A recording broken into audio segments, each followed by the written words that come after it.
최고위원의 발언이 있겠습니다. 네, 대구 시민 여러분, 보수의 심장인 대구에서 최고위원회에 참석하게 돼서 영광입니다.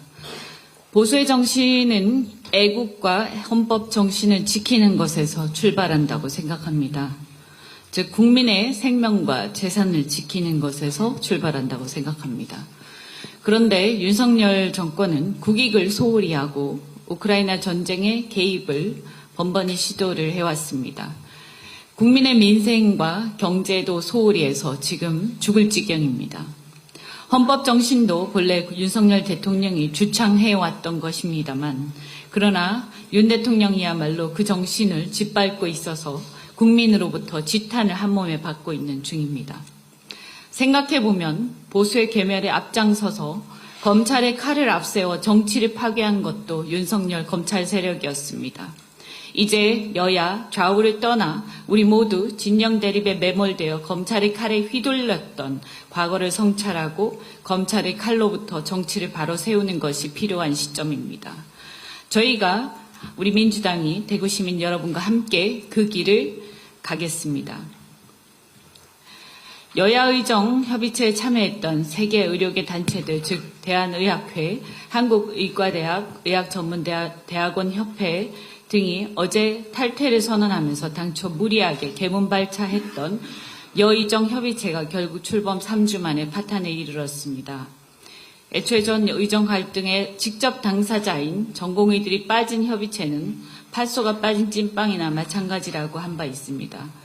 이처럼 전공의들이나 의대 교수들이 대변하는 단체, 심지어 의협조차 빠진 채 반쪽짜리로 출범할 때부터 여의정협의체는 실효성보다 보여주기식 성과를 위해 일단 시작하고 보자는 식으로 진행되어서 이번 사태는 예견된 실패였습니다.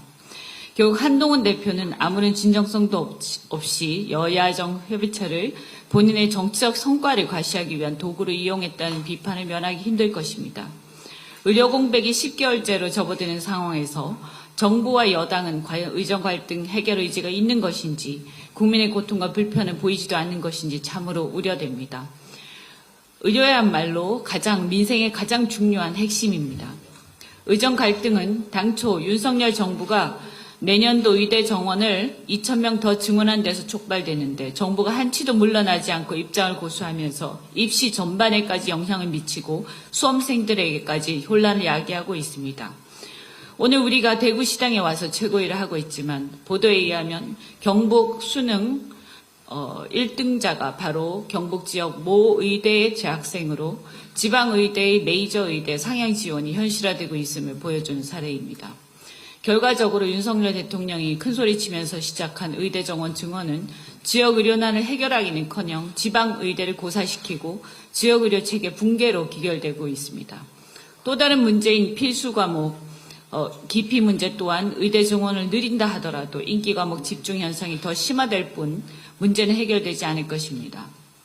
윤석열 대통령의 손은 그야말로 손대는 것마다 망가뜨리고 마는 마이너스의 손입니다. 문제의 본질인 지방 및 필수 과목의 기피 문제는 지방과 필수 과목을 의사들이 기피해서 생기는 문제고, 그 원인은 의사들 입장에서 감수해야 할 기회비용 내지 리스크보다 보상이 훨씬 적기 때문입니다.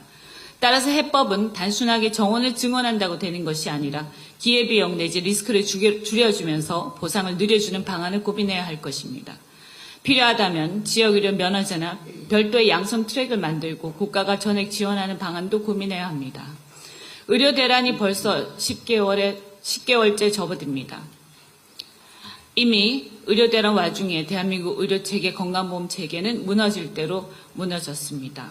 더 이상 대통령의 똥꼬집 때문에 국민들의 건강과 생명을 희생시켜서는 안 됩니다. 2026학년도 입시부터라도 재논의하겠다고 해서 당사자인 전공의들과 의대 교수들 대화에 참여시켜야만 문제가 해결될 것입니다. 그러면 민주당도 당연히 협의에 참여할 것입니다. 그리고 문제의 본질인 지방의료 및 필수 과목 기피 문제에 집중해서 해결합시다. 이상입니다. 마지막으로 송순호 최고위원의 발언이 있겠습니다. 예, 검찰이